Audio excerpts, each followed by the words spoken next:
Welcome to the show. My name is Charlton with Big C. This is Charlton and Big C Sports. Coming to you worldwide on the Big C Sports Network, on the #1 network in the United States of America. And Big C Sports has been voted the #1 sports show in the universe, according to Big C. And them good old boys down south, I want to say bienvenidos to all of our listeners. And Latin, also across the pond, and London, England, as well as Paris, France. Of course, you good old boys in Canada. We love you in Africa, the Big C tribe. But there's no one we love more than the good old boys down south in the land of the free and the home of the brave on a beautiful August the 5th, 2019. Grondo Deportes, Big C. How's it going for you good old boys down south? Charlton, a whole lot has happened since last week. I mean, we've finally had kickoff in football. We got baseball swinging hot bats everywhere. We got the NBA still trying to make news. Yep. But even best of all, Charlton, college football starts in just 19 days. Just 19 days. So that's say 19, there's 18, and then 17. So I know some good old boys are counting down south Big C. They don't trust calendars, but they do trust their own math. There's a lot of stuff going on in the sports universe. A lot of people are traveling. A lot of teams getting ready. Double days, if you recall, double days back in the day, Big C, for high school and college. I know NFL has their own way of getting ready. It's all fair in love and war. I do want to say it's been a lot of traveling. I hope you had a great time celebrating with some of your friends. All the Hall of Fame parties going on. I do want to say today's show is sponsored by your Northern California Cadillac dealers, home of the all-new Cadillac Escalade, the standard of the world. When you go by and test drive yours, just tell them Charlton and Big C sent you. So Big C, I know we were both off on Friday. I've been doing a lot of traveling, and I still got some traveling to do. What they say, we'll leave the light on for you. Did anyone leave the light on for you, Big C, when you're traveling? Well, Charlton, there was a lot of light, but they were in bottles and stuff. Some adult beverage companies, hooked us up on stuff. They left a lot of light up on the table. I had a great time. When you're doing that with old friends, Charlton, it's hard to get on the airways and talk because some of the lies that you're telling each other, you might want to tell them on air also. But, we had a great time seeing people, having a chance to fellowship once again with a lot of lost brothers from over time. Yeah. Getting people the chance to see people face to face up in Canton and all of that. It's just, it's a party for the ages. Yeah. When you get together at a grandiose celebration like that, and you see all the different eras of this great game that's been played in America for 100 years now. Yeah. And you see the grandest celebration of all, being inducted into the Hall of Fame, and those great guys that went in on the offense and defensive side of the ball, the builders in the game, Charlton. Yep. It's just a great time to be immortalized in Canton, Ohio, and all the congratulations to those gentlemen that made it in. Yeah, I was just over the weekend, traveling over the past couple of weeks. It's nice just getting away and meeting new people, and sometimes it's like anything else in life. When you open your eyes, you can see farther, Big C, and when you meet new people, you can do the same, and so I really appreciate that. I want to just remind a lot of people that we're not obtuse, and we're not sycophants, and so my thoughts and prayers go out to all the victims, not only in El Paso, Texas. Know a lot of people from Texas, and so that really touched me. And then also from Ohio and the state of Ohio and Canton. And thoughts and prayers with everybody. I know politics have their own way of saying things, and many politicians are coming out trying to see how they can solve this problem. We're supposed to be enjoying life. And too many people, I think about 29 people had an end of their life just tragically by these some people call them white supremacists. Other people call them enablers, whatever it is. A lot of politicians are starting to speak up. Big C, your thoughts? Well, Charlton, it's almost like you're tired of saying our thoughts and prayers. I know I am.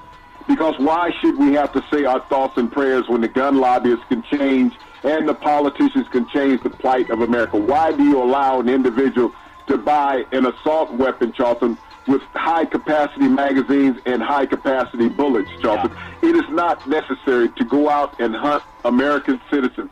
And so as much as people want to be slow about their reaction politically and even on the news about what they say about these things, you got to call them what these is. These are white terrorists, Charlton. These are white American terrorists. Think about if this was a black shooter, if this was a Muslim shooter, if this was an Hispanic shooter. Look at the outcry from the media outlets as well as all the politicians in Washington. Yeah. This is what you would get. But these are disgruntled white males, the same as we had in 2008, same thing we have in 2019. And when you have the President of the United States making statements saying, I am the least prejudiced person I know. Think about it. You have to listen to what he says. He's the least prejudiced person that he knows. That means that everyone surrounding him is more prejudiced than him. Yeah. And he's not only saying that, but he's also indicating that he's prejudiced.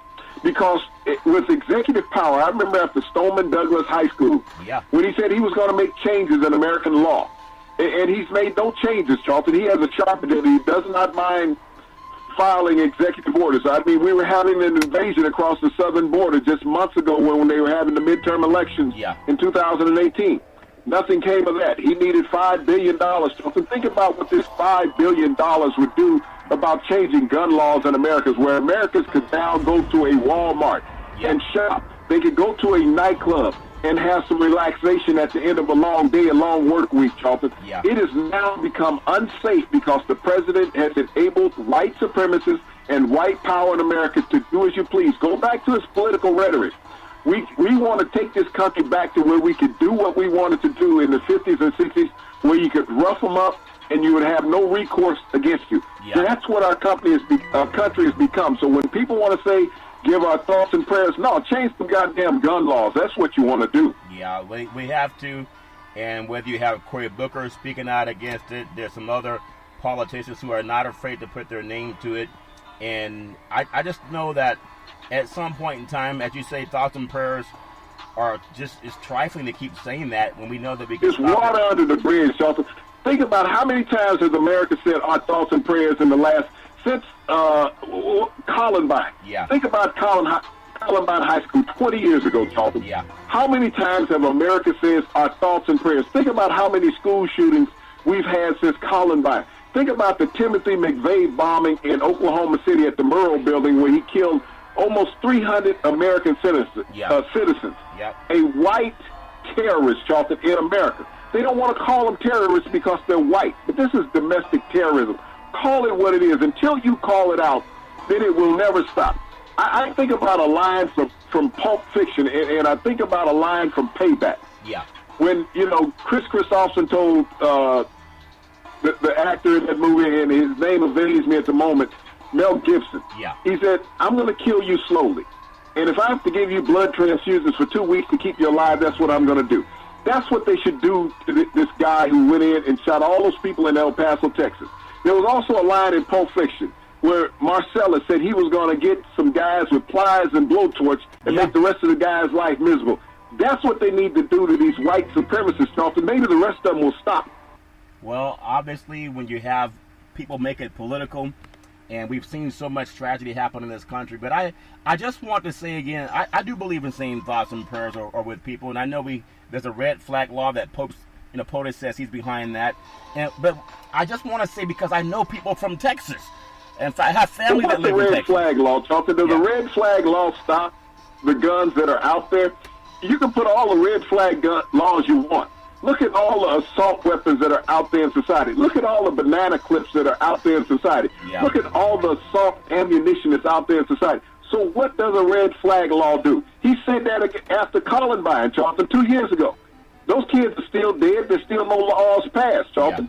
2 years ago. And matter of fact, the parents of one of the Columbine students were down in El Paso to celebrate the 2-year anniversary of his death, Charlton, because the parents were from El Paso, and this shooting takes place. Well, I do know that the mayor of El Paso, they have a sign that says Bienvenidos, and we start our show with Bienvenidos to all of our Latin American listeners.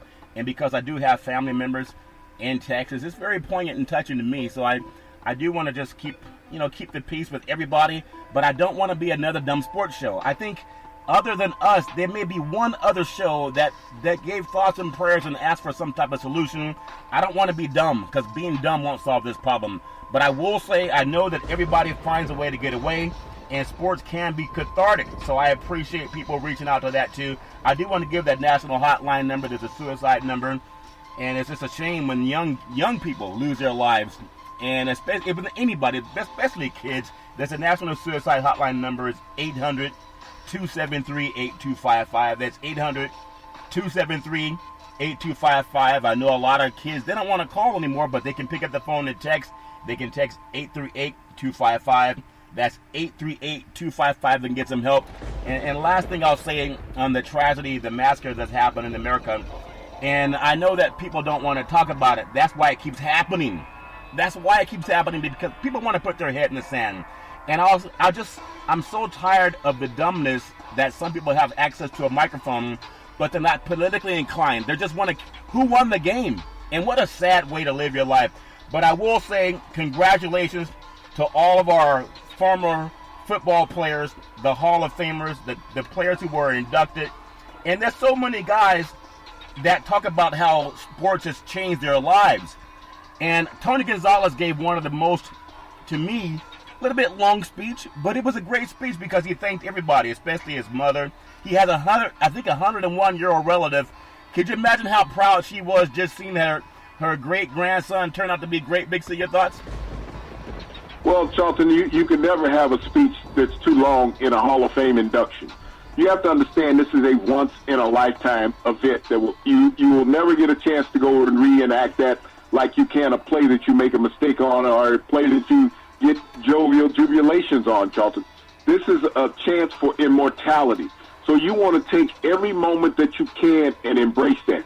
And so as the players speak, whether the speech was 5 minutes, whether the speech is 25 minutes, Charlton, you embrace and savor every moment, just like a glass of fine wine. You want to take it back, Charlton, and just sit there and let it resonate, because as you're taking it in, the world is taking it in. Your family is taking it in. All those people who have helped you and that you're acknowledging that helped you get to this point, you want to pay them homage in this opportunity, Charlton, whether it's a great-grandmother, whether it was a coach, whether it was a friend, whether it was an aunt, parent, Charlton, brothers and sisters, you give it all. You let them all carry this badge of honor along with you, Charlton. Yeah. So the moment is never too long, it is never too extensive, and you can never have enough time to bring them all in. Well, there are a lot of people that have the Johnny Robinson, congratulations. Ed Reed, congratulations. Kevin Mawai, congratulations. Ty Law, congratulations. Tony Gonzalez, congratulations. Gil Brandt, congratulations. Pat Bowen, congratulations, and Champ Bailey. I will say that of all the people, because I like smart people, I never learned anything from someone stupid other than don't be like them. And a lot of guys just don't read. But what I really love about Champ Bailey is he talked about a speech that says, please listen. I have my own teenage boy and a daughter that's a young lady. And so I want to make sure that they at least know how to behave in society.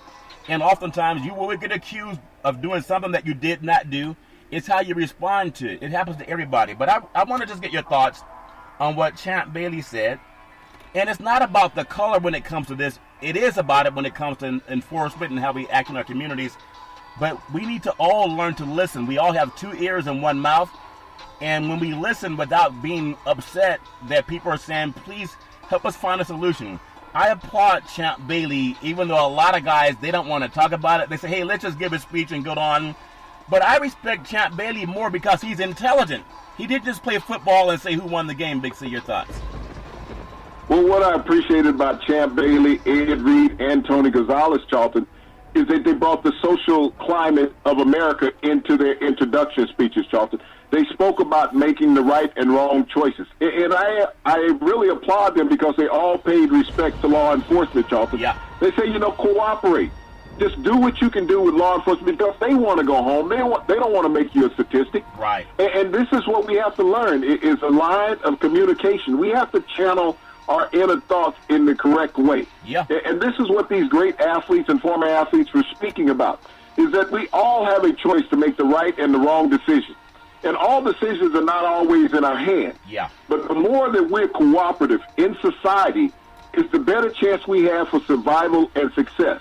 That is the crux of everybody's message, Charlton, that we're being inducted into the Hall of Fame. Yeah. Is that you have to be willing to listen to those who are in power to succeed. Yep. Because they have the right way to let you go. They don't have to let you pass that goes, just like playing the game of Monopoly. Yeah. There's a spot says go, or go straight to jail. Yeah. This is what you want to do. You want to go past go. You don't want to go straight to jail. So if you pay attention to society's whims, you get an education, you live the right way, you don't run with the wrong crowd, you make sure you ask the proper questions and you give the proper answers, you have an opportunity to succeed in America. Well, I love the fact that he spoke that way. I grew up around a lot of guys. Some went to prison, some got murdered, some decided to do right and go on to school. And I'll never forget, because Tony Gonzalez said something that resonated with me. And I really appreciate it because it took me back to that time. All of us deal with fear. You know, what we do is the number one fear in the universe, public speaking. There are some people who say they would rather die than speak in public. And to me, that's odd because I love talking for a living. At the same time, there were things as a young boy that he had to walk away from, like knucklehead behavior. And I was just reminded over the past month, there are times when I recall guys that I was impressed with that were bigger, stronger, and faster, that could do anything athletically. But some decided they wanted to live a life of, get rich quick, the crime. They wanted to deal whatever they wanted to deal to get paid now and do time later. And I remember conversations happened with some of those guys that told me I was stupid, or I was a coward, a sissy, or a white boy, that kind of behavior. And I remember that when Gonzalez was saying that, because it takes character, Big C, and it takes strength to walk away from dumb guys. A lot of dumb guys are going nowhere fast. And I want to know if that relates to you, if you were ever afraid of doing something. Because guys that you may have looked up to or hung out with called you a sissy, but being a sissy makes you live longer. Being a coward makes you live longer like an old man. Big C, your thoughts? Well, I was afraid of many things growing up, Charleston. I was an introvert. You know, one of those things, I wasn't outspoken. I was more of a follower at times, but I was also corrected by my parents about not following the wrong people. Yeah. I had limitations on what I could do in and outside the house. I had to be at home at certain times, which kept me from hanging with those guys in the street. Yeah. I remember when I was in college and I took a speech communication class because I was such an introvert. I had a very hard time speaking in front of the classes. We had to do oral presentations on a regular basis back in those days in college, Charlton. You had to stand up in front of the class and do a presentation of whatever your class assignment was. Yeah. And I always had a tough time reading until I was taught to focus on an object, not the class, focus on an object. And that's what allowed me to open up and be able to prolong myself in a broadcasting light, Charlton, because I couldn't do public speaking for a long time until I became older. But those lessons that were taught from my parents about following the right path, getting into college and learning how to focus on what you wanted to accomplish. And then moving on in a professional life, Charlton, to be able to accomplish those goals that I always aspired to have. But it started with the parents' guidance. And I don't care who you are in life, and you look at all those young men that were being inducted into the Hall of Fame. They all acknowledged parents, Charlton. I love that. How strong and inspiring their parents were in their life. I listened to Johnny Robinson. And I remember watching Johnny, in the latter part of his career, with the Chiefs. It was the greatest safety. He and Roger Worley were the greatest safeties of those eras. Roger Worley played with the Cardinals. But Johnny Robinson, as he talked about what his father meant to him in his life, how he kept him on the straight and narrow path, how he guided him, and how he wanted to impress his father all the time. This is what young men don't do today in society, Charlton. They don't have their dads around to direct them. We hear too many athletes and just too many people in society talk about they got baby mamas out there. Baby mamas mean they don't have a daddy in the house. And so these kids are ill-guided, Charlton, and they're looking for something to cling to. And a lot of times they cling to the negativity out there because those are the only people that will embrace them. And so when that happens, they go down that narrow path, Charlton, of destruction. And we hope not to lose any more young men to that in the African-American community. And I love that. And one more thing I'll say. I've heard it's a sad dog that won't wag his own tail. I finally understood that. I've had dogs all my life. They all wag their tails, Big C, every single one of them. But I was recalling something that my father told me many, many moons ago. I remember I was in college and just asking some advice. And my mother and father always gave me advice, as well as grandparents. And he always said, I'll never forget it. He said, always develop your mind to its highest extent. My dad was Air Force, and so he understood structure. My mother always says, pray and just keep trying. I believe that. And I just want to say, when I heard those induction ceremonies, it reminded me of many conversations I've had with people who are still here and some who are gone, but it'll live on for the rest of my life. So really, congratulations to those guys. I want to also talk about a man who most likely would be a first ballot Hall of Famer. It's still a shame that Jim Plunkett, when they were talking about guys that were inducted into the Hall of Fame, and Jim Plunkett has 2 Super Bowls, but no mention. And I wonder, why won't we correct that now? Why wait for 15 years, Big C? Your thoughts?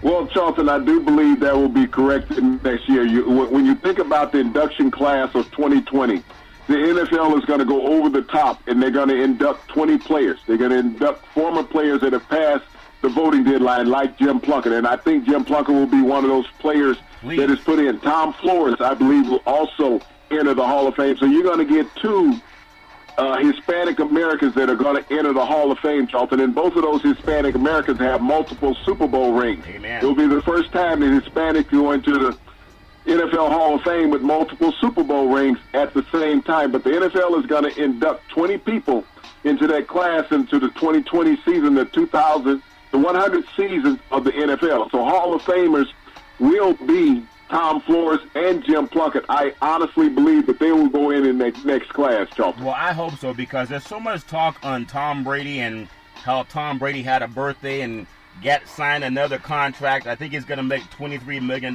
this year.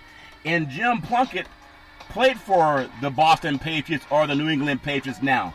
And it's amazing how they talk about this guy in Brady who, of course, he's had some great teams, but they make it seem like it's just him. And how they can talk about their quarterback now who they think will be a Hall of Famer and not even talk about Jim Plunkett. I think that's anathema and blasphemy even to the Patriots organization. Big C, your thoughts? Well, he got to start with the Patriot organization, Charlton. But I feel this has been the climate of the NFL, just like the climate of society, to have Tom Flores not be in the NFL Hall of Fame. Tom Flores has 4 Super Bowl rings. Yeah. That's what a lot of people don't realize. He has the most Super Bowl rings of a player and coach that is not in the NFL Hall of Fame. You think about that. He has a Super Bowl ring with the Kansas City Chiefs as a backup quarterback. Yep. He has a Super Bowl ring with the Oakland Raiders as an assistant coach in '77 when they beat the Vikings in the Rose Bowl. He has a Super Bowl ring as the head coach in 1980 when they beat the Eagles. They had a Super Bowl ring in 1983 when they beat the Redskins. Yeah.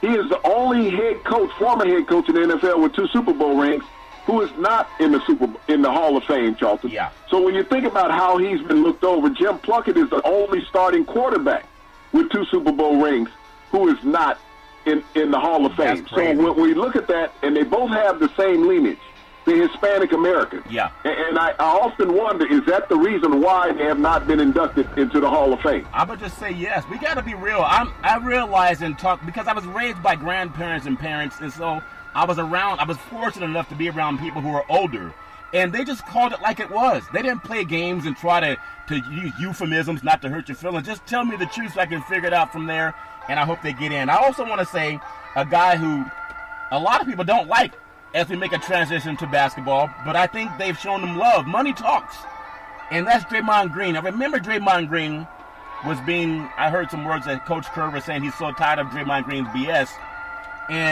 But when ownership says you are valuable, they give you money.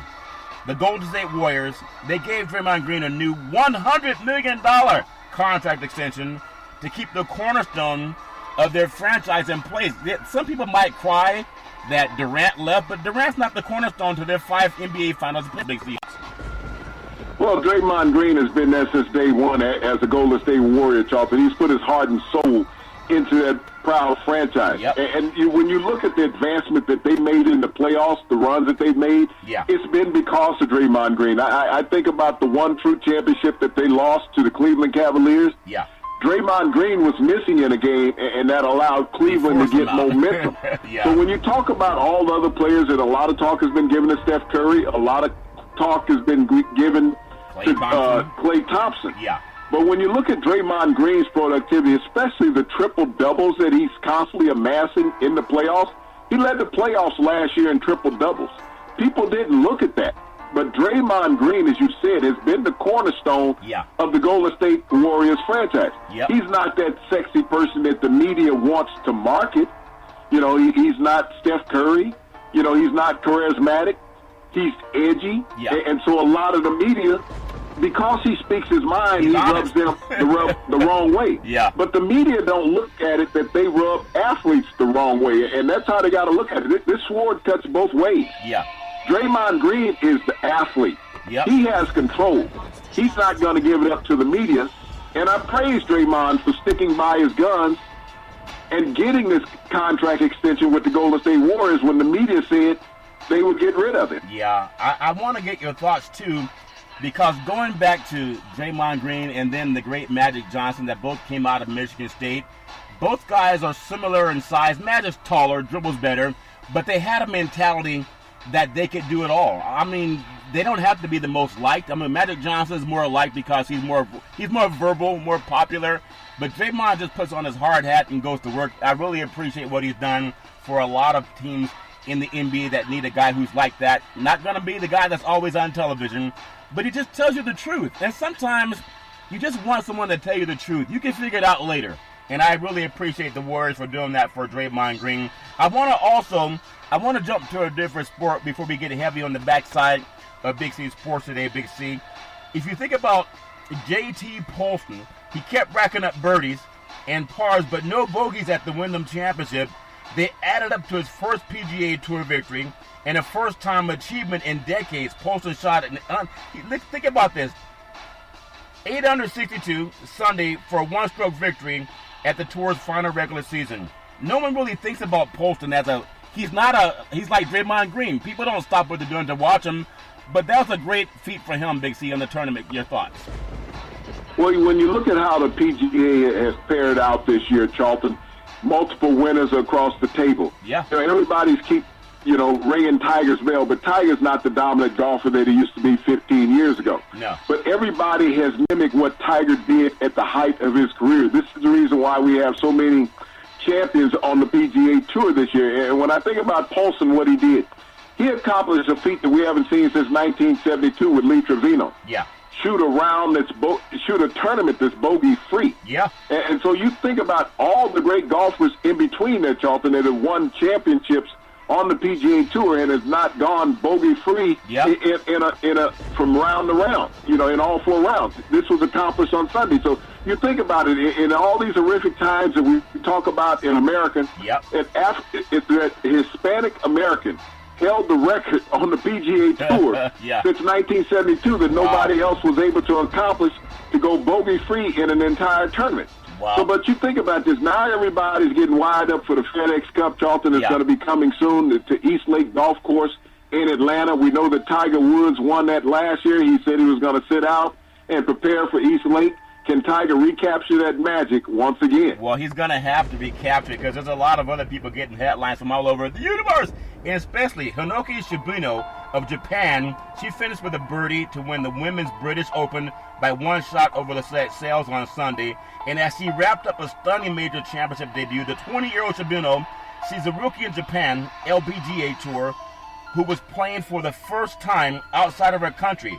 Think about the birdies, 5 on the final 9 holes, for a 4 under par 68, and she finished 18 under for 270 overall. If you think about that, 5 birdies on your final 9 holes, Big C, that's amazing. Your thoughts? Well, Charlton, I get 5 birdies every month. I think that's about my talent. But when you think about this, for the first time playing outside of Japanese soil, Charlton, coming to America. Yeah.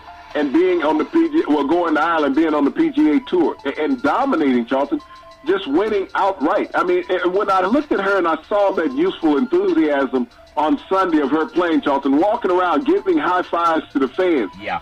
She didn't look like a 20-year-old. She looked like a 12-year-old out there. Yeah. We haven't seen that type of enthusiasm on a golf course since a young Tiger Woods. Yeah. But I think what she did as far as uplifting the ladies' game, Charlton, to show that this game is fun. Oh, yeah. You can't go out there and be all tensed up playing the game. Is that she showed the world that I'm having fun. I'm enjoying my youth and being a professional and going out there and still being able to dominate. Yeah, I love when I see young people doing things the right way, have their head on the shoulders right, and just doing the right things. And I can't preach to anybody, but I just thinking about to some of the speeches that I've heard for the Hall of Fame, I'm really proud of people who can take their fears and turn it into success. And one more thing on Tony Gonzalez, thanking from his Pop Warner days to high school coaches and then college at Cal Berkeley. He talked about being up on a hill at Berkeley. Anyone familiar with the Bay Area? I sit up on that hill many times. You can look over and see San Francisco. It's right off of Highway 24 going through the Caldecott Tunnel. But there's just so much to be grateful for. What we're going to do is come up on the Big C pause. And after we take this pause, we're going to come back and talk about some things, whether it's baseball and football. But I really appreciate the Hall of Famers. We'll take a break and we'll come back, and we hope that you'll come back with us.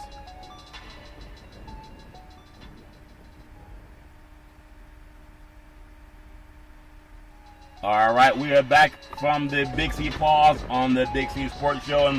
And what I love about Big C Sports is you can follow Big C Sports 24 hours a day, 7 days a week on the #1 podcast network in the universe, an iHeartRadio podcast. You can follow Big C Sports on Apple Podcasts. You can follow Big C Sports on Google Podcasts. You can follow Big C Sports on Speaker. You can follow Big C Sports on YouTube. If you have a television set at home, and most people do, you can follow Big C Sports on Xfinity, Comcast. What I really like is the app by Alexa. You say, Alexa, play Big C Sports podcast. You'll hear from our sponsors. You'll hear welcome to the show. I'll introduce Big C, and he'll do his thing. And I really appreciate our sponsors for all of their support. Public speaking, could you imagine that when I was a kid, I was told I was shy. Some people say I'm shy now. But I talk when I feel like talking and when I don't feel like it, I don't. Did you say you were also shy too, Big C? Your thoughts? Well, yes, Charlton. I grew up as an introvert. I had a hard time speaking in front of people, you know. I was overweight as a young man, you know. I ended up growing into my body later. But, you know, when you're soft, and we grew up in an era where we didn't have the weight rooms in high schools like they have now, where they have all the Olympic weights around. I think we might have had a universal machine and a couple of little dumbbells laying around when I was in high school, but no one really knew about weight training. You know, we did stuff the old-fashioned way. We ran a lot, and, you know, we did push-ups and calisthenics. We didn't have these sophisticated weight rooms, and so you didn't have the toned body as a lot of these guys coming out of high school, and so you were a little ashamed of yourself because you were pudgy at times. But, you know, as I grew up and in my college years learned how to take care of my body and eat right, Charlton, because Mom cooked everything under the sun and everything wasn't healthy. But, you know, over time, you got out of that shyness and you had to deal with society. And that's for young people out there. No matter how shy you are, imagine going from being shy to talking on the #1 sports podcast company in the universe, iHeartRadio podcast, Big C Sports. Major League Baseball, Tucker hit a tie-breaking 3-run homer in the 10th to lift the Cincinnati Reds to a 6-4 victory in the East over the East-leading Atlanta Braves. What a hit, Big C. Your thoughts? Well, you know, Charlton, to come out in Atlanta Braves, they struggled to get back in that game. Raul Acuna had tied up that game, Charlton, when Atlanta had struggled all night long. And then all of a sudden in the 10th, the Reds take the lead with a 3-run homer. Yeah, it's amazing how, I know they say that bats are not juiced, but it's amazing how many guys get a clutch hit now, Big C. I know when I was young, I thought a dumbbell was like a person who didn't read. I didn't know it was something to lift weights with, Big C, but you live and learn. Also, Jason Hayward, he drove in 3 runs. Hugh Darvish pitched 5 effective innings as a Central Division leading Chicago Cubs. They downed the Milwaukee Brewers by a score of 72, and baseball is really starting to heat up, Big C. Your thoughts? Well, you know, my, Charlton, how times are changing. If you think back to the first month of the Major League Baseball season, and all the media was out there crying for Joe Maddon to be fired as the skipper of the Chicago Cubs, and now they're leading the division once again, Charlton. They're getting their stride back, and then if you're getting Gordon Hayward to get some hits for the Cubs, that means you're going to be doing all right. Well, I want to say, who knows what the Giants are going to do in the West. But I know they still have Madison Bumgarner. They've been kind of playing 50-50 ball lately after they signed him. But when I hear the name Max Muncy, and I saw some of the Dodgers game over the weekend when they were playing against the Padres, Max Muncy's is 4-hit, a 2-run walk-off double in the bottom of the 9th as the West-leading LA Dodgers rallied to beat the division rival San Diego Padres 11-10. It was that same Max Muncy when he took Bumgarner yard in McCovey Cove and they were chewing at each other. And Bumgarner said, "Don't look at me." And Muncy said, "If you don't want me hitting home runs, then throw better pitches." Well, he could have said that to the Padres pitchers also, because Muncy is money, Big C. Your thoughts?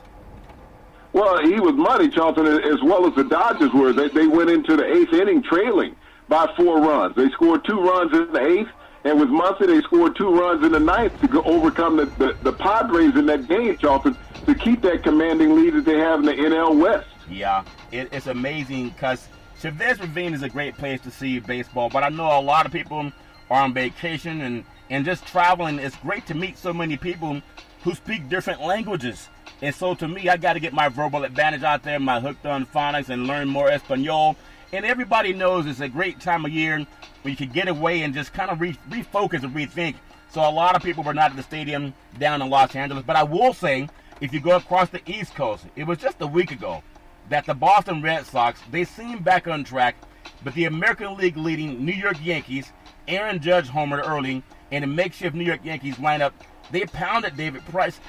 7-4 the Yankees victory, but they jumped on them fast, Big C. It was just one of those games that you don't expect from Price. But the atmosphere in New York, even with the rain, it's like a playoff atmosphere already, Big C. Your thoughts? You know, they had a huge rain delay to start that game, Charlton, and I don't know if David Price ever got back on track from that. And No, as soon as didn't. that game started, the Yankees jumped all over him. Aaron Judge, beat up on him, and the rest of the Yankees took advantage of him. But, in a week, it seems like the Red Sox went from feast to phantom, Charlton. Yeah. They were hot. They took 3 out of 4 against the Yankees. And the Yankees said, not this time in our house. Yeah, they said not this time in our house. I love that series, though. There's something about watching the Yankees and the Red Sox. It makes baseball. You just go back to the days of old when you had all the great teams and the great players and the pennants from both teams. And being on the East Coast, that rivalry is amazing. I want to go down south to the Houston Astros. They continue to dominate. You think about, I say, a first ballot Hall of Famer when his days are done, Justin Verlander. Big C, he struck out 10 in another dominant Houston pitching performance as the Astros jumped on the Mariners 3-1. And it's one thing to be great. It's another thing to stray great when people expect it, Big C. Your thoughts? Well, it's a long way since the opening month of the season, Charlton, when you think about the Mariners when they got off to the best start in baseball when they were 12-3. That's and right. Times have changed since then, Charlton. They were 12-3, and since then they've still only won another 30 games since the first month of baseball. Yeah. But Justin Verlander and Houston are getting right at just the right time. They trade for another starting pitcher at the trade deadline. We know the big bats that they have down in Houston, and here's Verlander still at this point of the season striking out 10. Houston will be in the pennant chase in the AL. Yeah, they're really dominant, and we talked about just what they've done on the mound. This team won the World Series just 2 years ago. They had a chance to get back, but Boston got hot last year, and we know the rest is history. But tonight's Major League Baseball lineup is a good one. You have Milwaukee at Pittsburgh. You have the New York Yankees. They're playing at the Baltimore Orioles. And you have Chicago White Sox at Detroit. Kansas City's going to play at Boston. Miami, they're at the New York Mets. Texas is at Cleveland. Toronto is at Tampa Bay. And watching Tampa challenging along with the A's. And again, it's like this time of year, a lot of empty stadiums. But that's a sorry-looking baseball stadium down the Tropicana Field. Big C, your thoughts? Well, Charlton, it's one of those stadiums you wonder why you're in the Sunshine State and you got a roof over the top and nobody can get a tan sitting, in the stadiums as a fan. But Tampa has been competitive all year long in the AL East. I mean, they've been nipping at the Yankees' heels, and if the Yankees have a slip up, who knows? You might have a World Series in that ugly dome in Tampa. Oh, with God, please no. You have Los Angeles Angels of Anaheim at Cincinnati. The Oakland A's playing really good baseball at Chicago, Atlanta at Minnesota, and you have Philadelphia at Arizona down in the desert, Washington at San Francisco, and St. Louis is at the LA Dodgers. I remember just how great baseball can be. There's something about San Francisco. I still think they have the best ballpark in Major League Baseball. I'm sure people from New York have their own opinion, and people in Pittsburgh have their own opinion. But St. Louis and the Dodgers, whether they're competing for a playoff position or not, just those two names, St. Louis and Los Angeles, it just brings back thoughts of great baseball. Big C, your thoughts? Well, I mean, two dominant organizations over time. I mean, we have multiple World Series between those two organizations. We've seen what St. Louis at times have done this year where they've been able to rise to the occasion. I'm really excited about the year that Albert Pujols has been having on his swan song where he's hit his 650 home run Amazing. in his major league career. And St. Louis has always been a challenge between them and the Cubs for Central Division supremacy in the NL. Yeah, obviously love watching those two colors. Just it's all about baseball there. Big C, the NFL's big in training camp battles. It's worth watching, and I know football is just, I think, about 30 plus days away now, even though we have it, that's for official anyway. But you think about the Washington Redskins, the team that traded for Case Keenum, drafted Dwayne Haskins, have a long time backup Colt McCoy, and that seems like this is football capital. I know it's the nation's capital, but football is always better when Washington is winning, or at least in the playoffs. Give me your thoughts on watching them right now with their training camp battles. Dixie, your thoughts? You know, I like the Washington Redskins in the NFC East. I know everybody talks about the Cowboys and Eagles, but they forget that the Washington Redskins had the best record in the NFC East until injuries failed that team last year. They lost 3 starting offensive linemen. They lost 3 starting quarterbacks. You know, and they lost a couple of key defensive players. Now they got all those linemen back, Charlton. The biggest battle on that team is at quarterback. Yeah. I think Dwayne Haskins has a step ahead of Colt McCoy and Case Keenum, even though they have NFL veterans, Charlton. Yeah. I think you want to go with this young guy and ride with him with the arm strength that he has that he demonstrated at Ohio State. Well, another of the NFL's biggest training camp battles worth watching. You think about the Miami Dolphins. They may have the worst roster in the NFL from top to bottom. This is the only franchise to go top to bottom and win every game, the 72 Dolphins. But things change over many moons. The Dolphins may have the worst roster in NFL from top to bottom, but they have a quarterback battle. Ryan Fitzpatrick, who at one time looked as if he was going to take Tampa and put them into the playoff spot. Now, they got him by a free agency. And then there's Josh Rosen, who came by the draft out of UCLA. And over then Arizona decided, well, this is not the guy we want. But give me your thoughts on the Miami. They can't finish last with the last record in the league. Big C, your thoughts? Well, when you look at the NFC East, they seem to have the least amount of talent on their roster, Charlton. And even at the quarterback position, you're going into training camp with an uncertainty. You're going into training camp with a quarterback that's been everywhere in Fitzpatrick. You're going into training camp with a quarterback that was drafted in the first round and traded to you a year later in Rosen. Yeah. So right now, the Miami Dolphins have an identity problem. Identity problem followed by a leadership problem, Charlton. What are they going to do with this franchise? If Fitzpatrick beats out Rosen for the starting quarterback, that makes me think that he was a total bust being drafted in the first round regardless. Well, Rosen has some issues at UCLA. I know he was an All-American out of St. John Bosco High School in Bellflower, California, Southern California. And they had a team that won a state championship in California. Went to UCLA as a highly touted quarterback and from Orange County kid, but never really had that fire in his belly that some athletes have. For example, I heard many of the Hall of Fame speeches, and especially Ed Reed.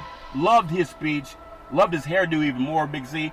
But the speech about you got to have that focus. Tony Gonzalez talked about having that focus. Well, you got to believe that you are the best in the universe. I've never saw that at St. John Bosco High School in Southern California with Rosen. Never saw it at UCLA, but they tried to make him seem that way when they came from behind and beat Texas A&M down to the Rose Bowl. But he doesn't seem like he has a lot of urgency to him, Big C. Your thoughts? Well, Charlton, I mean, you have it or you don't have it as an athlete, especially when you get to the professional level. A lot of guys have privy because of where they're drafted in the draft. You're a first-round draft pick. You get 3 to 4 years in the league almost guaranteed, and that's what Josh Rosen is. He was highly touted coming out of that Pac-12 conference out there, Charlton. Yeah. But if you noted, in the NFL, there hasn't been many quarterbacks that's come out of the Pac-12 in the last decade that have really lit the NFL on fire. Yeah, they're still looking for guys like Troy Aikman and Rodney Peete, but maybe he'll come along from USC this year. I want to look at another quarterback duel when you think about Big C's biggest training camp battles for the NFL. Number 3, the Pittsburgh Steelers. Number 2 wideout, Juju Smith, out of Southern California, grabbed over 100 receptions last year. And then you look at Antonio Brown. He's departed for the Raiders, who was targeted 168 times last year. No wonder he has such bad-looking feet, Big Z. Your thoughts? I think we were having some issues. When we started talking about Antonio Brown's feet, we lost the microphone, Big C. How you doing now, Big C? Go right ahead, sir. Well, my feet probably feeling better than Antonio Brown's feet right now, but Charlton, he departed for the Raiders, and the Steelers have to find a number 2 receiver. When you think about it, he was targeted 160 times last year by Ben Roethlisberger. They have to find a receiver that's going to offset what Juju Smith-Schuster is going to do with the Steelers, and it's going to find out whether Ben Roethlisberger has really matured as an NFL quarterback, because he won't have Antonio Brown the target this year. And no Le'Veon Bell. And even with what happened with Brown last year, I still look at Big Ben, who people are going to say he'll get to the Hall of Fame faster than Jim Plunkett. Jim Plunkett never threw 8 interceptions in 2 playoff games, and that's what knocked the Steelers around last year. But when you think about Juju Smith-Schuster, not many people would have noticed that he had over 100 receptions last year, because he's not a guy that's very demonstrative, doesn't act like, hey, he's not Michael Irvin. Big C, your thoughts? Well, he's not. You know, he's a low-key productive player, but when you think about how he has developed in the NFL, I think his biggest claim to fame in the NFL is when he knocked out Vontaze Burfict on a crackback block in the game versus Cincinnati. It showed his toughness from the receiver position in the NFL, and that served notice on a lot of defensive backs that, hey, I'm a guy that you won't be able to knock around. Yeah, and in fact, there's a story of Vontaze Burfict out of Corona, Centennial, California. Went to Centennial High School in Corona, California, one of the perennial powers in California. He was actually recruited by Pete Carroll. But Pete Carroll took a lot of guys at USC that had some background issues. But he did not want to take a chance on Vontaze Burfict, and he ended up going down to Arizona State. And with all the penalties he had, you can see why Pete Carroll walked away from him also. But Juju got back at him, and I thought maybe that's because he skipped out on USC back in the day. I want to look at another of the NFL's biggest training camp battles worth watching. I think about the New England Patriots. And now that Tom Brady signed a new 2-year contract extension and the loss of Gronkowski, who could become Tom Brady's second favorite target? First-round pick N'Keal Harry, who is a stud out of Arizona State, or could it be Philip Dorsett to go along with Julian Edelman? And I want to say, if you haven't seen N'Keal Harry play, he's not Randy Moss, but you would think he is at times. Big C, your thoughts? Well, you know, he's a youngster that Brady has done a lot of work with in the offseason. We know that Philip Dorsett came over via trade from the Indianapolis Colts. He's a former University of Miami product. You know, this is a team that has brought in receivers. They have never needed a big-name guy to get over the top. They normally don't draft receivers in the first round. You think about N'Keal Harry out of Arizona State. This was a rarity that Bill Belichick would go out in the first round and spin that on a wide receiver. But with Gronk's imminent retirement, they need somebody who can get over the top, and maybe Harry can be that big receiver that can open up the top of the zone for the Patriots. Well, obviously, Tom Brady has had a history of making players look better than what they really were. No matter who you have in that New England backfield, if they're whether receiver or running back, they have the coaching that goes along with it. But when you think about Brady and being he's an elder statesman now for the NFL, at least at the quarterback position, do you notice any, and it's hard to ask this question, but we saw Peyton Manning win the Super Bowl with a lackluster performance.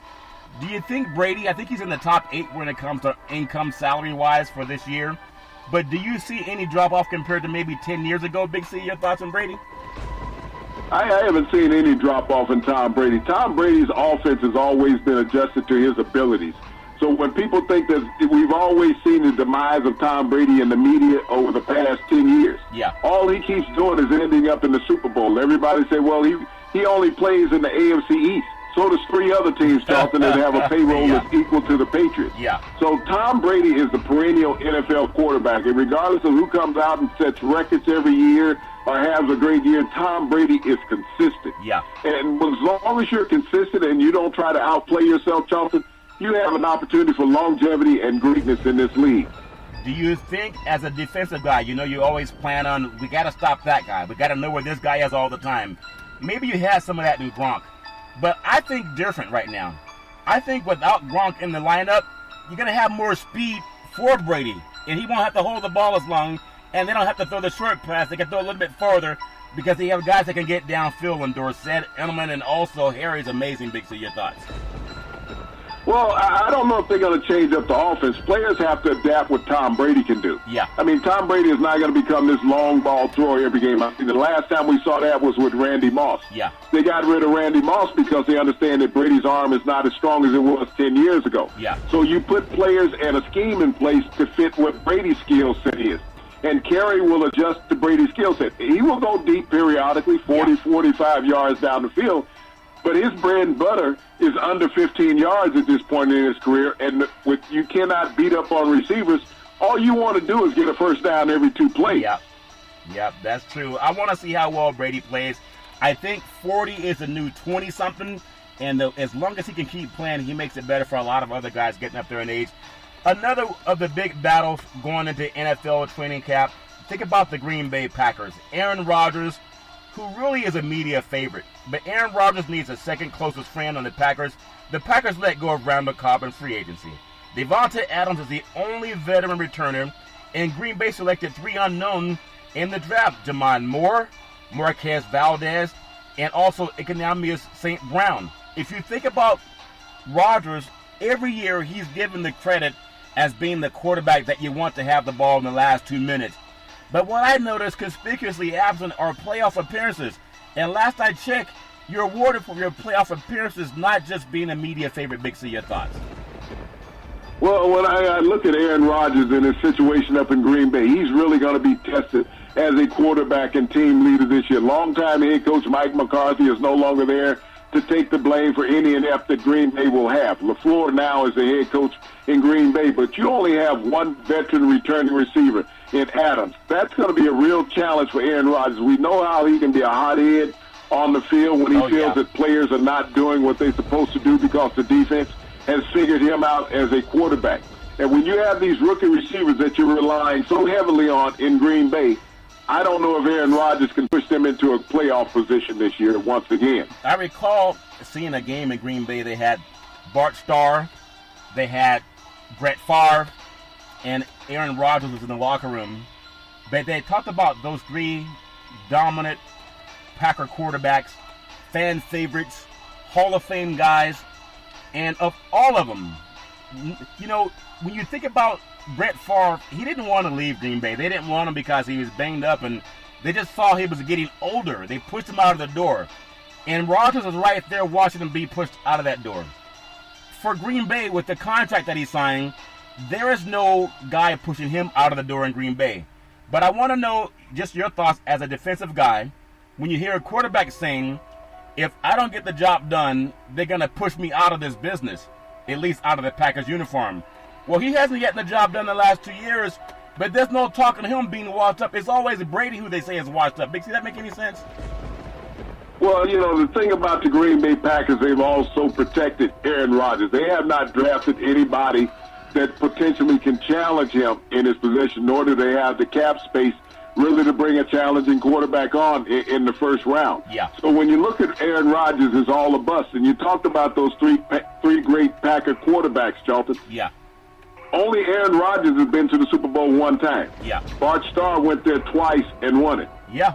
Yeah. You know, when you think about Brett Favre, he went there twice. He was 1-1. Yeah. Aaron Rodgers has only been there 1 time when you talk about Green Bay Packer greatness at quarterback. Yeah, that's very true. And even when he retires, I know Bart Starr, no one's going to outpass him as far as the prodigal son of Green Bay. But I do believe that Brett Favre will come in second, and you'll have Rodgers being third, just because it seemed like he was more into it with the fans. And as we're touching on 2 of the prodigal quarterbacks for the NFL, we talked about Brady. Notice how Brady takes less money, and the Patriots keep winning.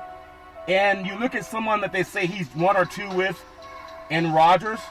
Big C, they're 2 worlds apart. Both are from California.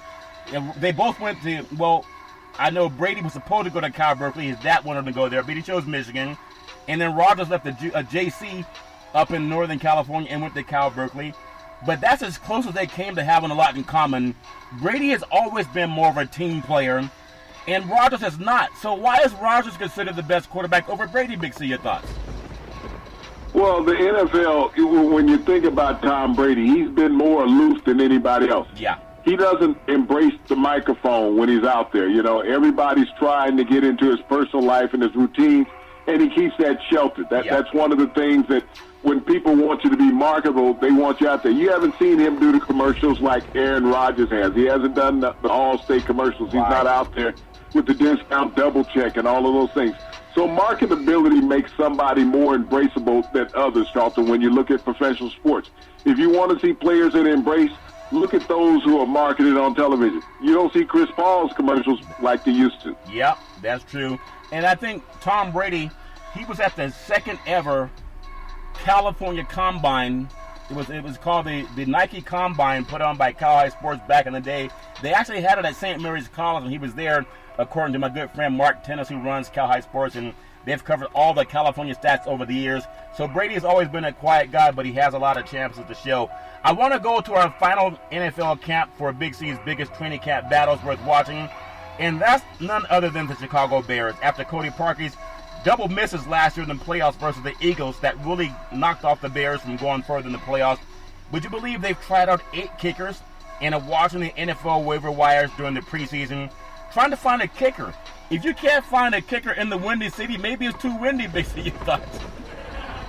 Well, you know, here's a team that brought in 8 kickers, and they tried them all out from the same position where Cody Parkey missed that field goal versus the Eagles in the playoffs. And ironically, 3 of those kickers missed from that same position on the field, Charles. So the Bears, I mean, I think they're going at this all wrong. I mean, you sign a kicker and you give the guy the confidence of the organization that he's going to be your guy, because when you bring in all these different kickers and you say you got one chance to miss, and they miss, and you cut them, nobody's going to have confidence. You know, kicking in the NFL is a science, but it's not a 100% science, Charlton. Everybody's going to miss at some point. That ball goes in different directions. But Chicago Bears, you think about it, if you're relying on a kicker and you got all the pressure of the rest of the team and that offense that you're taking the pressure off of, Charlton, you won't win your division. It's really difficult. And, Chicago's called the Windy City, but it's not because it's windy. It's because of the politics from back in the day. It may still be that way in the NFL training camps, too. I know they'll find somebody. Their defense is very solid. Their offense is good. They just need some special teams help that will get them back into the playoffs. Big C, I know there's been a lot going on in this country, and we want to be a sports program that's not a sycophants program. We want to talk about anything that can help our society, whether it's politics, anything that helps people focus on how we can find solutions. Again, thoughts and prayers are with all the victims' families of the mass shootings. We got to end that. Also, for all of our Hall of Fame brethren, really appreciate hearing many of their speeches and what made them great when they were growing up as little boys. They all talked about their parents and how their parents reached out to them and encouraged them to be great. So if you're a parent out there, sometimes the kids don't listen, especially when you tell them to stay out of trouble. Some want to go out and test out for themselves. All we can do is keep trying. I want to say you can follow Big C Sports 24 hours a day, 7 days a week on the #1 podcast network in the universe, and iHeartRadio podcast. You can follow Big C Sports on Apple Podcast. You can follow Big C Sports on Google Podcast. You can follow Big C Sports on Speaker. If you have, let's call it a television set in your home, and most people still do, Big C, you can follow Big C Sports on Xfinity Comcast Television. And my favorite app of late is by Alexa. If you say, Alexa, play Big C Sports Podcast, you'll hear from our sponsors. You'll hear Welcome to the Show. You'll hear me introduce Big C, and he'll do his thing. And so I really appreciate the opportunities with our corporate sponsors as we just keep climbing that mountain. Big C, back in the day, there was a man by the name of Drew Bordini Brown. He was known as Muhammad Ali's right-hand man, and he would always tell Ali, with all you got to use, how can you lose? Rumble, young man, rumble. Big C, what are you looking forward to in this sports universe? Well, you know, Charlton, these days anxiety is starting to build up, so I'm going to have to ask Rolaids or somebody to give us a sponsorship, because you're sitting around and your stomach is turning all the time, waiting on the real kickoff of one of these football games, whether it's college or football. We had the NFL's preseason kickoff just a couple nights ago with the Falcons and the Denver Broncos. We didn't see many veterans play, Charlton. Looking for a couple of weeks down the road where we can get some veterans in the lineup and some recognizable names. Some recognizable names, and all the names you got to know about is every time you look in the mirror, be grateful that you're still alive. And you can be alive every Monday through Friday at 5 and 6 p.m. worldwide when you follow Big C Sports on the Big C Sports Network, on the #1 network in the United States of America. And Big C Sports has been voted the #1 sports show in the universe, according to Big C and them good old boys down south. As we always tell you, that's never, ever an excuse for domestic violence. If you know any man or woman going through that garbage, please pick up the phone and call 911, because no man or woman should ever have to go through that garbage on their own. And as we always tell you, at every Big City Sports Show, we thank you, we appreciate you, and we hope that you have a super fantastic day.